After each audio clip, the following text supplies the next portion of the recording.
Hey guys, welcome back to the channel. Today I got a vintage, one of the greatest of all time eBay deliveries, and I'm super excited to get this card. It's my second card from this set now. Really cool vintage set, and this player is incredible. I'm actually shocked that I have a Playing Days card from him. His cards are typically pretty tough to come by. But I'm just really excited to get it, and I hope you guys enjoy it. So without further ado, let's check out the new card. All right, guys, so let's go ahead and check out this new pickup. Just arrived in the mail from eBay. What we have here is a 1913 National Game. So my second card from this set now, in an excellent mint 6 PSA, Shoeless Joe Jackson. This is my first Shoeless Joe Jackson card, as I mentioned. Obviously my second National Game card. But I am super, super excited to have picked up a Playing Days Shoeless Joe Jackson card. This was on my list for a really long time. His prices of his cards have been going crazy. This one I was able to pick up at an auction at a much more reasonable price than I thought. I'm just super pumped to get it. It's a beautiful card. Good likeness of Jackson on there. There's the back of it, just like the other one.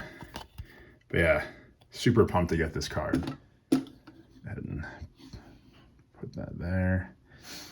So, again, this is my second National Game card. I picked up that Grover Cleveland Alexander recently. So I wanted to give a little background on the set before I got into why I picked up a Joe Jackson card. The 1913 National Game, or the WG5 set, consisted of 52 playing cards. There were 43 cards with specific players, likenesses on them, and 11 in-action cards. They were made to resemble playing cards, so the rounded corners are from the factory. The images were black and white photos, as you can see, with specific actions used to play the game printed on the top and bottom of the card. The reverse of the card has an intricate floral pattern and says the National Game Baseball. So there's that, and see in the middle there. It also has the patent of March 25th, 1913 on it. They were available at sporting goods and drugstores around Boston, and were available at most hotel and railroad newsstands all throughout New England. The game was sold in a pack with all 52 cards, and is sold for 50 cents a pack back in 1913. So, Joe Jackson. Why did I get this? Why did I pick a Joe Jackson card? He was one of the greatest hitters of all time. He played from 1908 to 1909 on the Philadelphia Athletics. Then spent 1910 in the minors playing for the New Orleans Pelicans. Then was back to the bigs playing for Cleveland until 1915. Then he got traded to the White Sox and played on the White Sox through the end of the 1920 season, when he was banned from baseball for life. He was accused of taking money to throw the 1919 World Series, better known as the Black Sox scandal. It's hard to argue that he threw anything, though, if you look at his stats. He batted .375 in the World Series with 12 hits, 3 doubles, 6 RBIs, and even a home run during the dead ball area. But regardless of all the evidence to the contrary,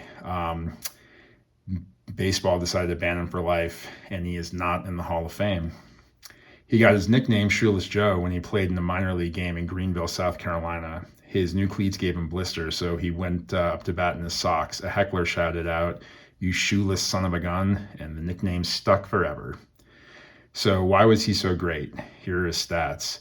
He led the league in hits twice, doubles once, and triples 3 times. He still holds the Cleveland record for the most triples in a season at 26.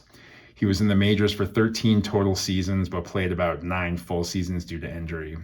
Over those 9 seasons, he had basically has the following career stats: 873 runs scored, 1,772 hits, 307 doubles, 168 triples, 792 RBIs, and a .356 batting average, putting him third all-time, only behind Ty Cobb and Rogers Hornsby. So pretty impressive when you think about hitting.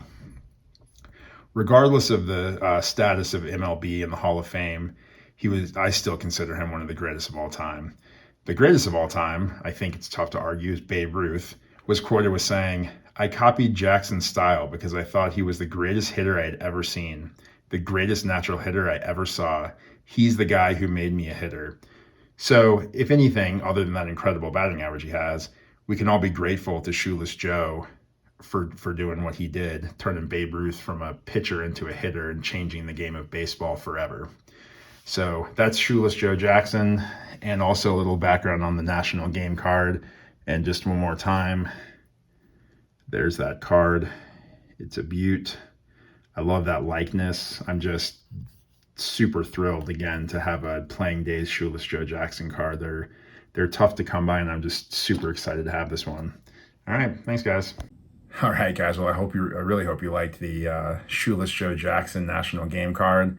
Super pumped to get it. Love the card. I'm just really excited to get a Playing Days Joe Jackson card.